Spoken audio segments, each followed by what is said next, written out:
नमस्कार, SROP live में आपका स्वागत है। और अभी हम हैं जंतर मंतर पे, जहाँ पर लोगों ने विस्थापन के खिलाफ धरना दिया है। ये तुगलकाबाद में जो जुतियाँ तोड़ी गई थी उसके खिलाफ इन्होंने मुहिम चलाई हुई है कि इनकी जुतियों को ना तोड़ जाए और इन्हें पुनर्वास के लिए ना कहा जाए। तो सर, ये किस तरह का धरना प्रदर्शन है और कब आप लोगों के वहाँ पे बुलडोजर? देखिए, ये धरना प्रदर्शन आज हो रहा है कि सरकार जो है अभी 103 जेजे क्लस्टर को आइडेंटिफाई कर चुकी है और कह रही है कि ये फॉरेस्ट की लैंड पर है। अगर 103 क्लस्टर अगर फॉरेस्ट की लैंड पर है और सरकार इसको तोड़ने के लिए प्लानिंग कर चुकी है, पर अभी लोगों को इसके बारे में पता नहीं है। लोग जानते ही नहीं है कि उनकी जुतियाँ टूटने वाली है। तो पहले लोगों को इसके बारे में अवगत तो कराया जाए। एकदम से आप नोटिस लेके आएंगे और चिपका के और 10 दिन में जुतियाँ तोड़ने की बात करेंगे, ये कहाँ का न्याय है। दूसरा है कि अगर आप इसको फॉरेस्ट लैंड आइडेंटिफाई कर रहे हैं, लोग तो यहाँ पे 30-40 सालों से रह रहे हैं। यहाँ पे ऐसा कौन सा जंगल था, किस रूप में जंगल था, वो लोगों के बीच में बताया जाए। आप किसी भी जमीन को बता देते हैं DDA की ये जंगल की, गरीब उसको मान लेता है। आपके पास कोई डॉक्यूमेंट है या नहीं है? पर अभी वो बता रहे हैं कि 2012 में एक कमेटी बैठी थी और चीफ सेक्रेटरी दिल्ली गवर्नमेंट की नेतृत्व में वो कमेटी बनाई गई थी। अब वो तय हो गया है कि इनको 3 महीने में तोड़ देना है। वो ग्राउंड की सिचुएशन को देख के तोड़ेंगे। अगर वहाँ पर लगेगा कि ज्यादा लोग है कुछ है तो अलग अलग चरणों में इसको तोड़ेंगे। पर इनके पुनर्वास का क्या होगा? आपको जमीन को खाली करवाना है तो आप बुलडोजर लेके आएंगे, आप कोर्ट चले जाएंगे, आदेश लेके आएंगे, इनको निकाल देंगे। पर ये काम सरकार का कैसे हो सकता है किसी को बेदखल करना? सरकार का काम होना चाहिए लोगों के अधिकारों को जिंदा रखना और सुरक्षित रखना। अगर लोगों को इस प्रकार से जबरन बेदखली का शिकार होना पड़ेगा तो ये तो मानवाधिकारों का उल्लंघन है। और अगर मानवाधिकारों का उल्लंघन हो रहा है तो फिर सरकार को सरकार चलाने का क्या फायदा, जहाँ पर इंसानों के अधिकार ही पैरों तले रोने जा रहे हैं। यहाँ पर लोग आए हैं तुगलकाबाद से। तुगलकाबाद में लोग रहते हैं लगभग 30,000 परिवार से ज्यादा। वहाँ पर लोगों में से 3,000 परिवारों को नोटिस आ गया है, उनको हटाने की बात हो रही है। अगर आप 3,000 परिवारों को एकदम से हटाएंगे और करेंगे तो वो लोग जाएंगे कहाँ? उनके पुनर्वास का क्या है? तो अभी दिल्ली हाई कोर्ट ने इनके पुनर्वास के लिए 25 फरवरी का तारीख रखा है और एक कमेटी कॉन्स्टिट्यूट की है कि वो पुनर्वास के बारे में बात करेंगे। पर हम चाहते हैं कि पुनर्वास को लेकर सरकार ऐसा, उसका जो कट ऑफ डेट है वो ड्यूसिस की तरह नहीं होना चाहिए। उनका कट ऑफ डेट होना चाहिए 2022, ताकि यहाँ पर जितने लोग आए हैं ये तमाम लोग उसके अंदर कवर हो सके। नहीं तो अगर आप दूसरी की पॉलिसी लेके आएंगे तो बहुत सारे परिवार है जो उसमें भी कवर नहीं होते हैं। इसके बारे में सरकार संवेदनशीलता से सोचे कि इनको किस मेथड से लेके जाना है। इंस्टीट्यूट रिहेबिलिटेशन होगा या इनका रिलोकेशन होगा? सरकार इसके बारे में कोई प्लानिंग नहीं करती है और इनको नोटिस लगा के इनकी रात की नींद और इनका खाना पीना सुख चैन कब छीन लेती है। ये भी तो एक अन्याय है जो सरकार खुद कर रही है, जबकि सरकार की जिम्मेदारी है कि इनकी रक्षा कर। आम आदमी पार्टी ने विधानसभा में ये बोला था कि हम ये जिस तरीके का बुलडोजर चलाया जा रहा है, लोगों को घर से निकाला जा रहा है, जुतियाँ तोड़ी जा रही है, उसको नहीं होने देंगे। तो वो लोग भी तो अपनी बात रख रहे हैं। तो आप किससे मांग करें? सेंट्रल गवर्नमेंट से कहना चाह रहे हैं? देखिए, आम आदमी पार्टी की सरकार इस बात के लिए कह रही है और उन्होंने एक विरोध प्रदर्शन भी किया था दिल्ली के अंदर और कह रहे थे कि बेदखली बंद करो। हम भी यही कह रहे हैं कि जबरन बेदखली बिल्कुल नहीं होना चाहिए। पर क्या ये जो जबरन बेदखली दिल्ली की सरकार के होते हुए भी हो रही है, जहाँ पर केंद्र की सरकार अगर कर रही है तो उनकी जिम्मेदारी है कि दिल्ली की जीरो इविक्शन पॉलिसी को वो लागू करें। दिल्ली की सरकार के पास जीरो इविक्शन पॉलिसी है। जीरो इविक्शन पॉलिसी का मतलब होता है कि किसी की भी बेदखली नहीं होगी, उसको पहले पुनर्वास प्रदान किया जाएगा, उसके बाद में उसको वहां से विस्थापित किया जाएगा। इसको जीरो इविक्शन पॉलिसी कहते हैं। जब दिल्ली की सरकार के पास जीरो इविक्शन पॉलिसी है तो केंद्र की सरकार को उसको लागू करने में क्या दिक्कत आ रहा है? स्टेट की पॉलिसी को क्यों नहीं लागू होने दे रहे हैं? अगर वो किसी कारण से, अभी G20 होने जा रहा है सितंबर में, उसकी वजह से धौलाकुआं एक बस्ती टूट रही है। अब धौलाकुआं बस्ती के लिए कुछ लोग हाई कोर्ट चले गए। हाई कोर्ट ने 3 महीने का समय दिया, 10 दिन भी नहीं हुआ बुलडोजर लेके छाती पे आ गए, कभी घर खाली करो। क्यों? अभी हमको 3 महीने का समय दिया, हम लोग कहीं पे पुनर्वास कहाँ करोगे आप हमें बताओ। फिर से मजदूरों को कोर्ट भागना पड़ा। अब कोर्ट कहता है कि 21 फरवरी तक आप रह सकते हो, फिर आप खाली करके जाओ। पर वो जाएगा कहाँ? दूसरे भी उसको रिहेबिलिटेट नहीं करेगी। तो न तो यहाँ पर कोर्ट सुन रही है, न सरकार सुन रही है। तो अंधेरी नगरी चौपट राजा, उनके लिए कोई कुछ है ही नहीं कि कोई गरीब है बार बार कोर्ट जाना, जिसकी औकात ही नहीं है एक जून की रोटी कमाने की, जिनकी औकात नहीं है अच्छे कपड़े पहन लेने की, गाड़ियां नहीं है, इतने गरीब लोग जाएंगे कहाँ? उनकी कैसे इतनी सीमाएं होगी कि वो कोर्ट करके और इतनी बड़ी फीस भर के और वहाँ से न्याय ला पाए? वो न्याय तो इनकी औकात से भी बाहर हो गया। ये न्याय कब इन लोगों की कैपेसिटी में आएगा? ये लड़ाई लेकर आज इधर आए हैं कि वो जाए किसके पास, इनका तब कोई रहा ही नहीं। कोर्ट भी जो है पुनर्वास को लेकर अगर ऑर्डर करती है तो वो ऑर्डर लागू नहीं हो रहा है। अच्छा, सेंट्रल गवर्नमेंट बीजेपी ने एक नारा लगाया था जहाँ झुग्गी वहाँ मकान, तो आप लोगों को क्या इस बात पर भरोसा नहीं है? सेंट्रल गवर्नमेंट ने नारा लगाया था, नारा हवा में उड़ गया। चुनाव के समय में लगाया था, तो अभी तो सबसे बढ़िया उदाहरण है जो ये बोल रही हैं कि जहाँ पे झुग्गी वही मकान। कर दे ज्योतिबा राव फुले नगर को पक्का, कर दे तुगलकाबाद की कॉलोनी को वहीं पे जहाँ पे झुग्गी वही मकान, कर दो सोनिया गांधी कैंप को पक्का जहाँ पे झुग्गी वही मकान। अरे आप तो कर ही नहीं पा रहे हो, तो ऐसे ही नारे दे रहे हो। नारे के अंदर दम भी तो होना चाहिए, खाली हवा में चलता हुआ नारा नहीं। एक लुभावना सा नारा दे दे जिससे कि लोग उसके चक्कर में आ जाए। आखिर उस नारे से साकार क्या हो रहा है? ये तमाम लोग तो उड़कर तो कहीं से नहीं आए, पर इम्प्लीमेंट क्यों नहीं हो रहा है? ये तो सरकार इसके बारे में बताए। यही सवाल जो है लोग कर रहे हैं। आपको क्या लगता है 2024 में क्या होगा फिर, अगर इस तरीके से जो चीजें हो रही हैं, लोग प्रोटेस्ट कर रहे हैं? तो 2024 में तो वही होगा फिर जो जनता चाहेगी, जनता तय करेगी ना। अगर के साथ जाएगा जो उसको आबाद करने। अभी हमें और हमारे साथ मैम है, से जानते हैं मैम किस तरह का मुद्दा है और किन चीजों को लेकर के यहाँ पे लोगों ने धरना प्रदर्शन किया। मैं पुलिस पार्क से हूँ, तो हमारे को ये बोला गया था कि जहाँ झुग्गी वही मकान। हालांकि हम लोग अंग्रेजों के टाइम से रह रहे हैं, हमारे जो पूर्वज थे, मैं 5वीं पीढ़ी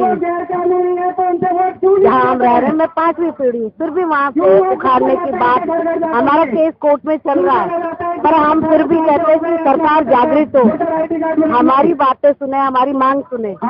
जहाँ पे हम रह रहे हैं हमें वहीं पे पुनर्वास कराया जाए। हम ये चीज लेके जंतर मंतर आए हैं। तो ये जो बात मोदी जी ने कही थी जहाँ झुग्गी वही मकान, दिल्ली में ही कही गई थी ये बात कि दिल्ली में जहाँ जहाँ झुक जाए वही लोगों को मकान दिया जाएगा। तो क्या आप लोग इस चीज के लिए बोलते रहिए सरकार से? इसलिए तो आए जंतर मंतर। अब क्या करके आप लोगों ने बोलना शुरू किया जहाँ झुग्गी वहाँ पे झुग्गियाँ थी, उसको आप लोगों ने अनधिकृत कॉलोनी को पक्का करने के लिए बात क्यों नहीं की? सेंट्रल गवर्नमेंट तो कह रही थी कि आप करेंगे। हाँ, तो इसीलिए तो आए कि अभी तो हमारा केस चल रहा है, पर हम इसलिए आए हैं जंतर मंतर। हम डर चुके, हम डरे हुए क्योंकि लोगों के घर बर्बाद हो गए, बच्चे बर्बाद हो गए। गवर्नमेंट ने वादा करा कि हम जहाँ झुग्गी वही मकान है, पर वो वादा पूरा नहीं करके उनको ध्वस्त कर दिया गया है। हम डर गए, हम सहमे हुए। जब से ये सुन रहे हैं, न्यूज सुन रहे, देख रहे, हम लोगों को निवाला गले से नहीं कर रहा है। ऐसा क्यों? इंसान को भी इंसान हम भी है, गरीबों की रक्षा कौन करेगा? है कि आपने ऐसी जगह पर वन विभाग की जगह पर घर बनाया हुआ है, तो वो जगह तो विभाग नहीं है, वन विभाग क्यों तोड़ा जा रहा है? रक्षण दे के तोड़ रहे हैं वो, क्या बोल रहे हैं? नहीं,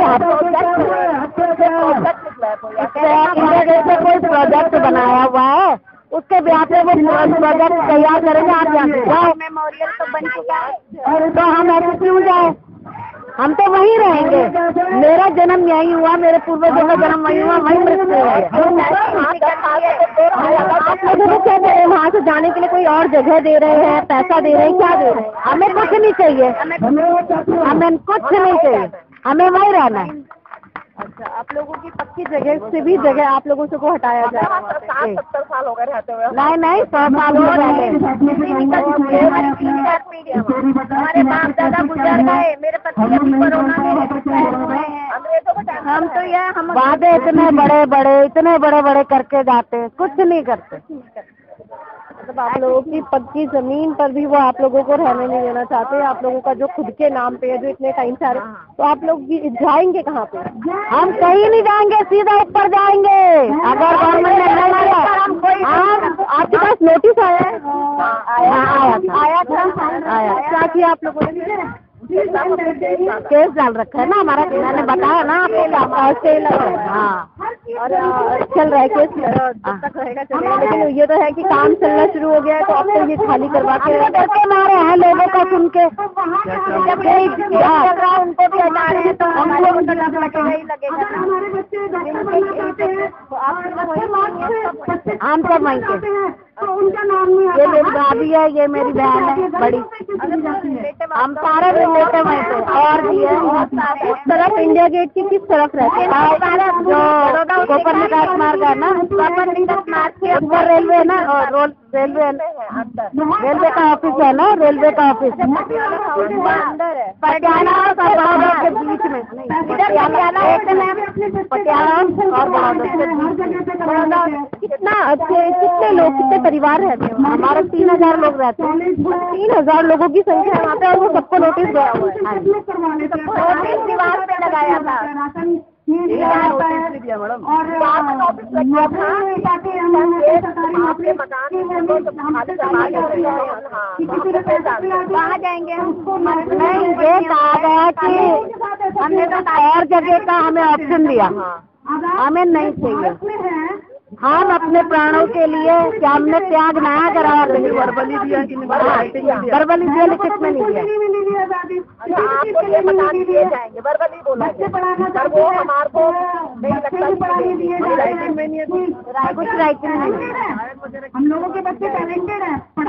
सरकार को भी तो बोलना चाहिए ना कि देखो हमने इतने टाइम से दिल्ली सरकार से कंप्लेन नहीं करी, आप लोगों ने वहाँ पे प्रोटेस्ट किया। दिल्ली सरकार का इसमें बहुत कम था, क्योंकि जो नई दिल्ली के अंदर जो एरिया है वो पूरा मिनिस्ट्री ऑफ डिफेंस का आर्मी लैंड है। उस आर्मी लैंड पे जो काम होगा कि मेरे जो मिनिस्ट्री ऑफ डिफेंस होगी, सेंट्रल गवर्नमेंट होगी, स्टेट गवर्नमेंट को बोलेगी, उसके बाद वो करेंगे। जब तक उनको बोला ही नहीं जाएगा तो वो कैसे करेंगे? ये चीज थी, उसमें इन लोगों का वो जो रोल था वो बहुत ही बढ़िया था कि इन लोगों का क्या काम था कि आकर के सीधा नोटिस लगा करके 30 दिन तक उनको खाली करना, 30 दिन के अंदर खाली करना था। और वो चीज भी वो कोर्ट में मुकर गए। जब जज के सामने हमारा मामला पेश हुआ तो कह रहे हमने नोटिस ही नहीं लगाया। मिनिस्ट्री ऑफ डिफेंस के लॉयर ने कि हमारे पास नोटिस नहीं लगाया गया, और हमने नोटिस की कॉपी पूरी हमने पेटिशन के अंदर लगाई थी। जज ने उस चीज के लिए उनको डांटा कि ये लोग बेवकूफ थोड़ी ना है जो यहाँ पर उठ के आएंगे, और किसी को भी बेवकूफ नहीं चाहिए कि हम कोर्ट में उठ के जाए। जब हमारे ऊपर बीती तभी तो हम गए। हम गैर कानूनी तरीके से रह रहे थे, जब 77 साल से हम उनकी सेवा कर रहे थे तब हम उनको गैर कानूनी नहीं नजर आए थे, एज अ बाउंडेड लेबर हमारे को ट्रीट करते थे। आप लोग जिस घर में रहते हैं वहाँ पे आप लोगों के पास पावर ऑफ अटॉर्नी है या पेपर्स, लीगल पेपर्स नहीं है? हमारे पास 1936 के कागज भी है वहाँ पर रहने के हम लोग काम जो करते थे एज इट इज, वहाँ पर हम लोग इतने पुराने रहे। पावर ऑफ अटॉर्नी किसी को नहीं दी, क्योंकि वो एक राजा की जमीन थी। राजा ने क्या कहते हैं, जब बीजेपी गवर्नमेंट आई, जो सेंट्रल गवर्नमेंट आई, उन्होंने जितनी भी लीज की गवर्नमेंट वो ली, क्या कहते हैं, वो जमीनें थी वो सारी गवर्नमेंट इनसे ले ली, राजाओं से। राजाओं को तो उनका हक मिल गया, लेकिन हम कहाँ जाएंगे? हम तो उनकी सेवा कर रहे थे ना। आप लोगों ने राजा की जो प्रॉपर्टी थी उस पर राजा की जमीन थी, राजा से अंग्रेजों के पास गई, अंग्रेजों से उनके पास गई मिनिस्ट्री ऑफ डिफेंस के पास, और उसके बाद हमको कहीं का भी नहीं छोड़ा। सरकार ने आप लोगों को इधर उधर फिक्र कर दिया, क्योंकि अंग्रेजों ने नहीं किया, राजा ने नहीं किया, सीधे सरकार ने आकर के आप लोगों को कुछ नहीं किया है। डिफेंस में बच्चों को पाला, अपने बच्चों को नहीं पढ़ाया लिखाया, या बच्चा पैदा हो रहा तो जा रहे हैं, बहुत मिट्टी पड़ी है तो बस इतनी इजाजत होती है कि शमशान घाट तक जिस जगह हम रह रहे हैं डिफेंस ऑफिसर रहते थे, इनके घरों में हम लोगों से काम कराया जाता था, तो इसके थ्रू हमें मकान मिले हुए थे। एक बॉन्डेड लेबर की तरह हमें काम कराया गया वहाँ पे। हमें वहाँ पर काम कर रहे थे, ना हमें कुछ पैसा मिलता था ना कुछ मिलता था। जब हमें वहाँ काम करके मकान उससे खुला हुआ था और उसका हमें खाली कराया जा रहे गाड़ी करते थे आप लोग। हाँ गाड़ी, हाँ कुछ नहीं मिला बेटा, हमें कुछ नहीं मिला। सरकारी में आज दिखाया हम लोग, वहाँ की औरतों की दिखाया आप डॉक्टरी करा सकते, सबकी खराब है। क्यों? अपने शरीर को देखा नहीं। हमारे बच्चे पढ़े लिखे नहीं, क्यों? क्योंकि उनके बच्चों को साथ तो ठीक है, वो हमारे देश की सेवा करते हैं। हम उनके चरणों को नमस्कार करते हैं कि वो हमारे देश की सेवा करते हैं। पर सरकार ने हमारे लिए क्या सोचा?